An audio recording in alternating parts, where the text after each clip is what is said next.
Hello， 大家好，欢迎收看最新一期节目，我是小渊。在覆盖着皑皑白雪的荒郊野外，静静躺着一具无名女尸。警方穷尽一切可能找出女主身份，却不料一直毫无进展。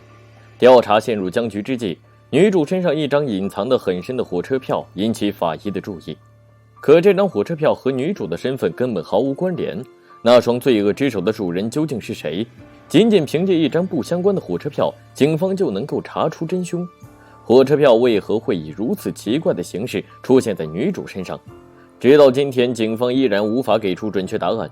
故事内容非常精彩，制作不易，希望大家看完后长按点赞键支持一下。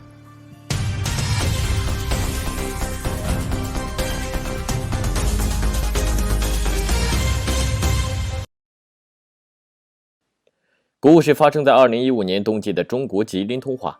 当天，一个外出的村民在路过一处荒地时，无意中发现了一个躺在地上的女人。接到报案后，法医初步勘探了现场，女主面部朝上，头北脚南，仰天躺在地上，脸部遭受重创，根本无法直接识别身份。女主周围除了皑皑的白雪，就只剩下枯枝落叶和泥土沙砾，以及冬季里野外的死寂。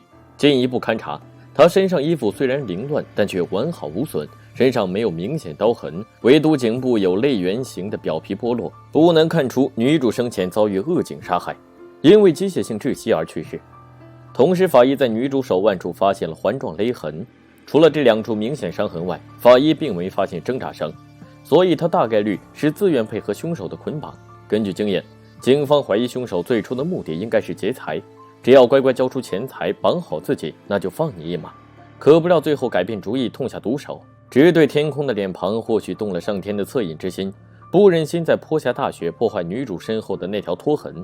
法医判断，发现女主的地方应该不是第一现场，拖痕就是最好的证据。运回局里后，警方推断女主遇害时间是5天之前。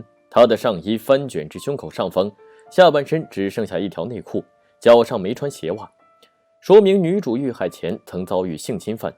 法医一边提取她下半身器官可能的残留物带回局里鉴定，一边不断从其身上寻找身份信息文件，可翻遍全身都找不到任何手机、钥匙和身份证等物件。那如何确定女主身份呢？大家会说那还不简单，直接提取 DNA 输入数据库比对，不就有了结果吗？可现实生活中，警局并没有存储每个人的 DNA， 更何况案发时是2005年。当时数据库的建设还没有那么完善，通过对女主衣着打扮的判断，警方只能推测她应该是外地人。可如果真是这样，那破案难度将又升了一个档次。将女主运回局里后，法医整理了她身上所有衣物，试图从衣物商标信息入手，寻找其生前的生活路径。但由于这些大众化的普通衣物，所以根本无从下手。兜了一圈后，警方还是回到了最初发现女主的那片荒地上。虽然现场信息很少，但从女主身旁那条16米长的拖痕上，还是找到了一些隐秘信息。凶手应该是独自作案，否则就没必要一路费力拖着女主抛尸。更狡猾的是，凶手在拖动尸体的过程中，还顺便用拖痕掩盖了自己的脚印。死者是在柳河县的山岭地带被发现的，周围只有一些小村落，零零散散住着几户人家。如果不是农作时间，根本不会到荒郊野外的玉米地闲逛。照此说来，凶手应该是当地人，而且熟悉周围地理环境。若是问询周边村民，多少应该会有些线索，可问来问去就是没突破，这可把调查该案的民警推入了死胡同。到了这里，当局将侦查思路分成2个大方向，其一是通过各种方法确定遇害女主的身份，其二则是利用女主下体内残存的分泌物确定凶手身份。先说第2个方向，法医从分泌物获得 DNA， 将其输入数据库中后，并没有查到匹配人物，这说明该男子没有前科。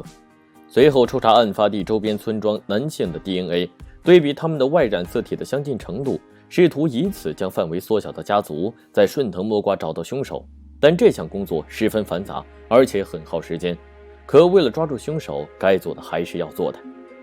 在等待第2个方向出结果的同时，法医重新审视了女主的衣物，尤其是她上半身的外套。晾干外套后，法医用手指仔细地揉捏着衣服，可希望一次又一次地落空。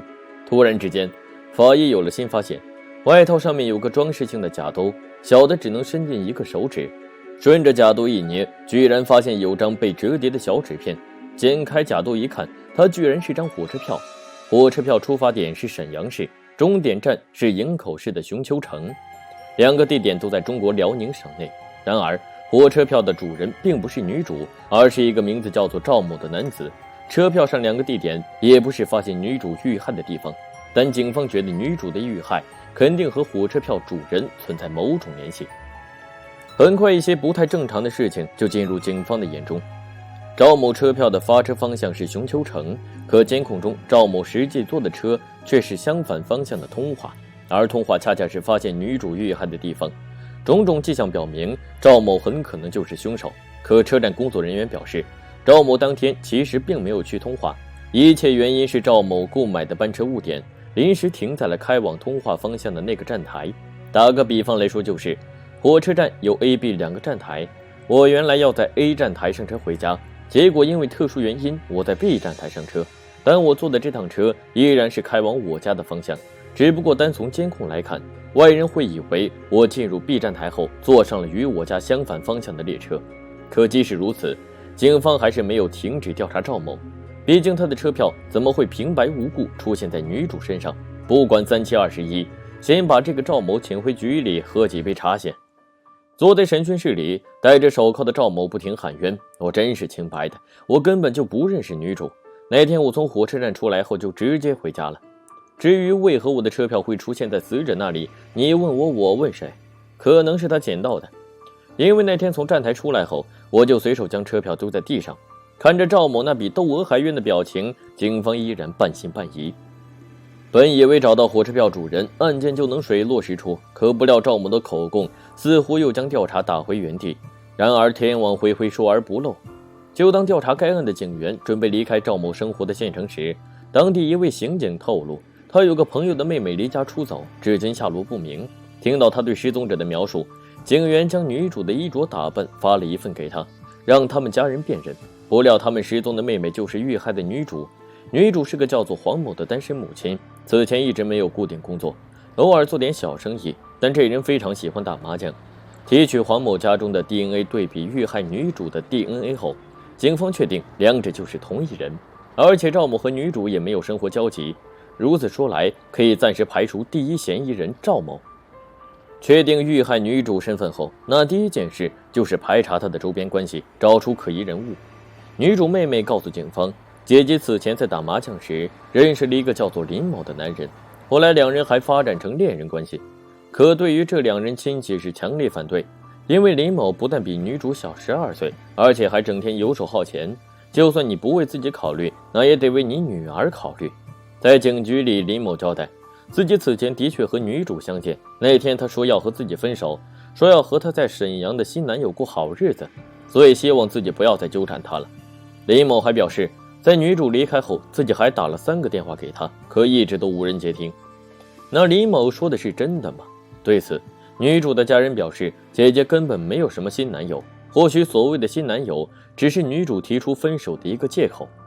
随后的调查也证实林某没有作案机会，所以第二个嫌疑人被排除。火车票、男友这2条线索都没有新进展，那线索就只剩下通话记录了。很快，一个可疑的电话号码就进入了警方视野。这个电话的主人是53岁的韩某，他的老家恰好是发现女主的柳河。案发附近几天，韩某从外地回到柳河老家，但并没有探望老家的亲朋好友，逗留几天后便匆匆离开。通过追踪女主电话记录和坐车记录，警方推断女主动身去柳河的目的就是为了寻找韩某，因为女主遇害前的最后几个电话都是和韩某有关。种种迹象表明，韩某有重大嫌疑。根据韩某的交代，他是在网上聊天时认识了女主，在屏幕前两人聊得非常投机后，很快就在线下见了面，甚至还发展成男女朋友关系。拍拖期间，韩某还花8000元人民币为女主购买了金项链。这条金链在首饰店里虽然很普通，但对于韩某来说却几乎是他全部的积蓄。53岁光棍韩某的思路很简单，也很冲动，希望能用一条项链拐个媳妇儿回家。可很快韩某就发现女主这人非常花心，甚至偷偷瞒着自己勾搭年轻小伙，也就是前文中的林某。韩某本想提出分手，正如俗话说的，退一步海阔天空。